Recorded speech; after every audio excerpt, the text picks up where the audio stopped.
Namimiss mo na ba ang mga tinapay na katulad sa atin sa Pilipinas? Katulad ng hopia, pandesal, Spanish bread, at pan de coco. At kung gusto mong matikman yan dito sa Madrid, panoorin mo tong video na to, kabayan.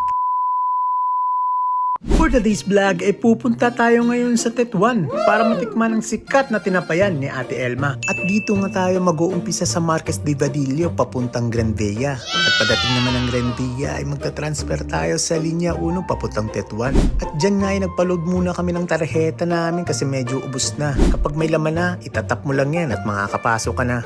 At nung nandito na nga tayo sa Gran Via ay magta-transfer na tayo sa Linya 1 papuntang Tetuan.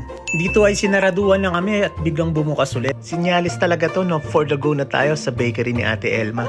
At dito ay maririnig mo na sa Tetuan na tayo. Tetuan. Atención. Estación en curva. Finally, nasa Tetuan na tayo at bumaba na rin kami ni Mrs. Onting lakad lang palabas sa exit. At paglabas mo sa metro, makikita mo na yung building na yon. Tatawid lang tayo papunta dun. Finally, nandito na tayo sa Elma's Cake Bakery. At excited na ako matikman ang pinagmamalaki nilang Spanish bread. At saktong bumukas ang pinto. Hello po ate. Hello, magandang umaga. Salamat. Yan nga po pala si Ate Elma, ang may-ari ng Filipino bakery dito sa Espanya. At ang una ko nga napansin, ang Spanish bread kasi isa to sa pinakapaborito kong kinakain nung nasa Pilipinas pa ako. At hindi rin nawawala dito ang pang-araw-araw na pandesal natin na partner sa kape. Syempre pagdating ng hapon at merienda, meron din silang pan de coco. Tingnan nyo naman at di inaasahan natin ay meron tayong kasabay ng mga kababayan. Shoutout nga po pala sa inyong mga ate. Dito ay makikita nyo napaka-busy ni ate kasi sobrang dami ng customer ni ate, especially sa mga kapwa natin mga kababayan dito sa Madrid. Kilalang kilala na ang Elma's Bakery. Pag nandito kayo sa Elma's Bakery ay makakatikim kayo ng hopia katulad nito.